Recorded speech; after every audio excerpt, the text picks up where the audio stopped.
Howdy, y'all. This is Proverbs 21 in the ALV for November 21, 2023. The king's heart is in the hand of Yahweh as the watercourses. He turns it wherever he will.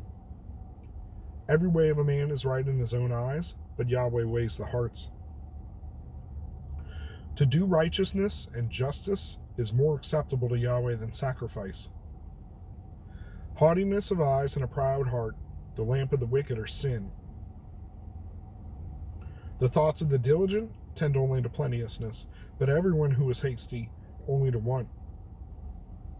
The getting of treasures by a lying tongue is a vapor driven to and fro by those who seek death. The violence of the wicked shall sweep them away because they refuse to do justice. The way of him who's laden with guilt is exceedingly crooked. But as for the pure, his work is right. It's better to dwell on the corner of a housetop than with a contentious woman in a house of society. The soul of the wicked desires evil. His neighbor finds no favor in his eyes. When the scoffer is punished, the simple is made wise, and when the wise is instructed, he receives knowledge. The righteous man considers the house of the wicked. The wicked are overthrown to ruin. Who stops his ears at the cry of the poor?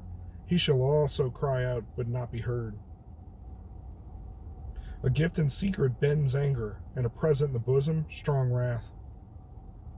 It's joy to the righteous to do justice, but it is a destruction to the workers of iniquity. The man who wanders out of the way of understanding shall rest in the assembly of the Rephaim. He who loves pleasure shall be a poor man. He who loves wine and oil shall not be rich. The wicked is a ransom for the righteous, and the treacherous comes in the stead of the upright. It's better to dwell in a desert land than with a contentious and fretful woman. There's precious treasure and oil in the dwelling of the wise, but a foolish man swallows it up. He who follows after righteousness and kindness finds life, righteousness, and honor. A wise man scales the city of the mighty and brings down the strength of its confidence. Who keeps his mouth and his tongue keeps his soul from troubles. The proud and the haughty man, scoffer is his name. He works in the arrogance of pride. The desire of the sluggard kills him, for his hands refuse to do labor. There is who covets greedily all the day long, but the righteous gives and does not withhold. The sacrifice of the wicked is an abomination, how much more when he brings it with a wicked mind?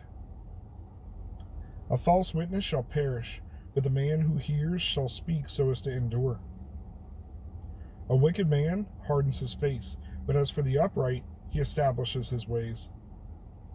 There's no wisdom, nor understanding, nor counsel against Yahweh. The horse is prepared against the day of battle, but victory is of Yahweh. Just want to reiterate that one, because I often have to rely on it myself, right? There is no wisdom, nor understanding, nor counsel against Yahweh. There is no better way. There's no better way. There's no better thing. There's no better God. There's no better leader. There's no better science. There's no better discovery. There's no better wisdom. What's limited is our understanding in this little human body we got in our little 3-pound squishy universe up here, right? It's not the Lord and his revelation. It's our understanding and grappling with it that's the problem.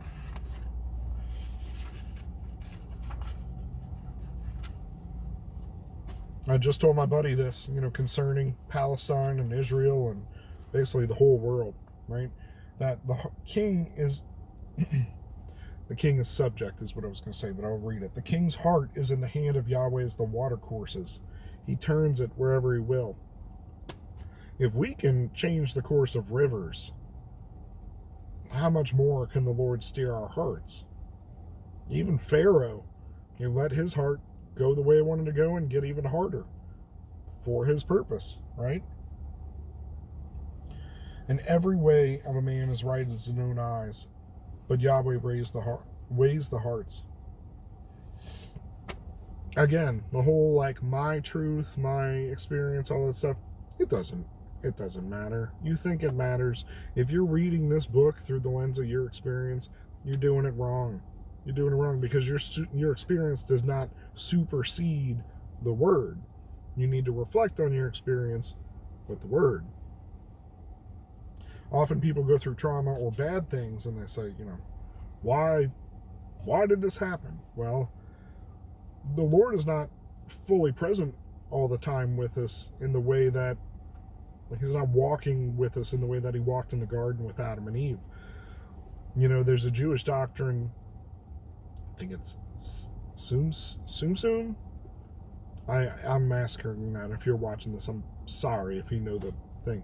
But it's basically like after God created the universe, he withdrew just a little bit, just enough to let humans exercise free will and for the natural systems and orders in place to have room to flourish. But now people think, well, this happened to me, or I feel this way, or I think I heard this thing, right? If what you heard contradicts the word, you heard wrong.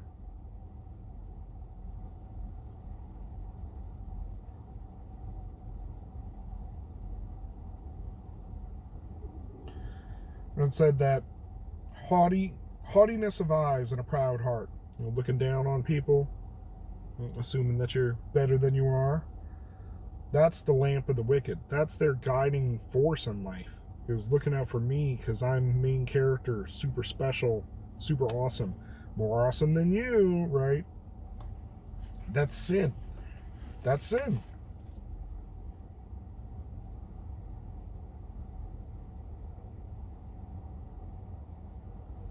I just thought this is a cool reading. The getting of treasures by a lying tongue is a vapor driven to and fro by those who seek death.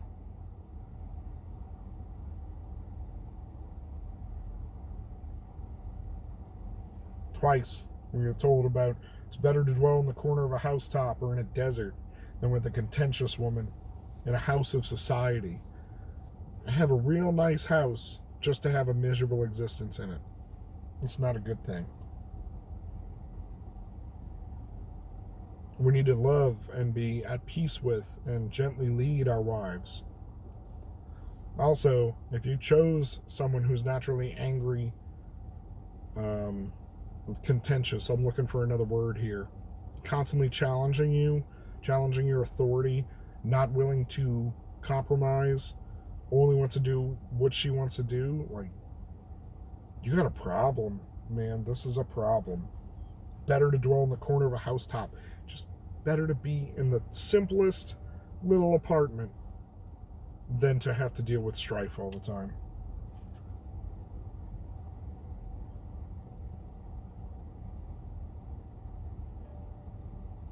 It's a joy to the righteous to do justice, but it is a destruction to the workers of iniquity. We want to see the right things happen. The people who are bending things to their agenda, they don't want to see right happening.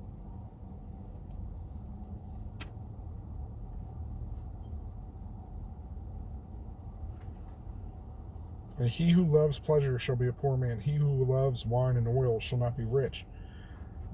Because often these people, my understanding from reading all of these chapters over and over, is it's not that those things are bad. It's that those people can't handle them appropriately. They don't store anything up. They use up everything they have. And they make it their goal to only be getting more stuff so that they can consume it. Whereas the righteous people store things up for themselves, for their family, for their neighbor, and then they share it openly.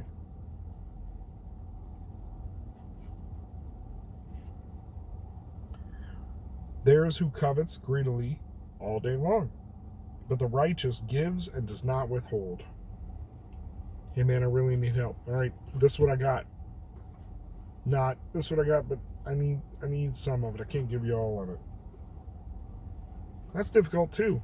We got to look out for ourselves and our family, but we're called to look out for the poor and the needy and our brothers.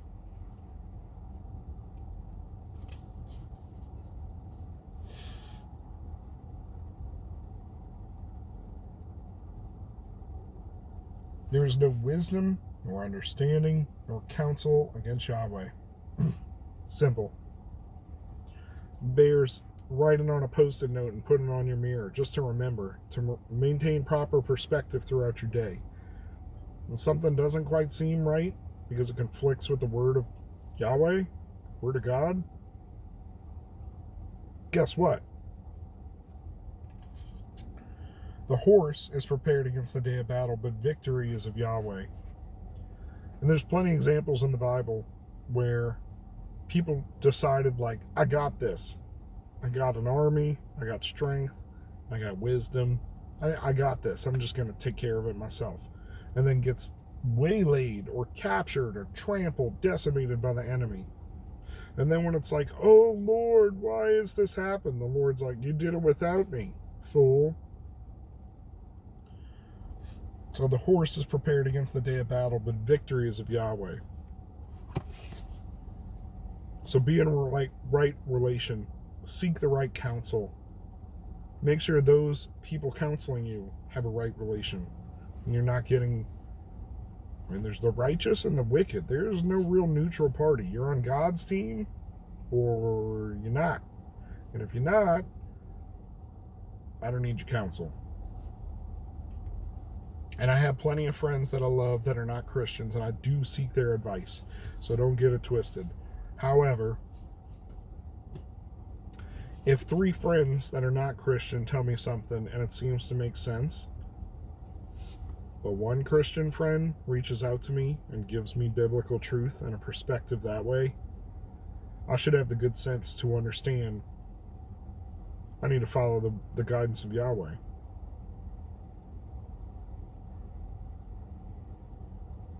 All right, almost caught up. I got to do today's, and then we'll be caught up. I'm so far behind on daily verses. I recorded 2 or 3 weeks of them, but I never found the good recording, the one that I didn't screw up, and the one that the focus didn't go ham on. And so now I'm going to be posting those from like a month ago, which kind of bothers me, but I'm just trying to catch up and do what I got to do. So I'll have to offload 6 gigabytes of video that I just recorded across these 3 episodes, and then I'll record this one today before it gets dark. So I hate to go home to do this, because once I'm home there's a million things I can do there instead of continuing to work, but that way I can spend my afternoon reading the 22nd and be caught up. If you're still watching this, leave a like, leave a comment, send this to somebody. It really helps. Anytime I get a like on a video, it seems to bring so many views in. And I appreciate everybody that takes time to listen to me on my poor readings and ramblings. But I hope ultimately you get something out of it if you're tuning in. So with that, I'll pray for you, pray for me. Go with God, be blessed.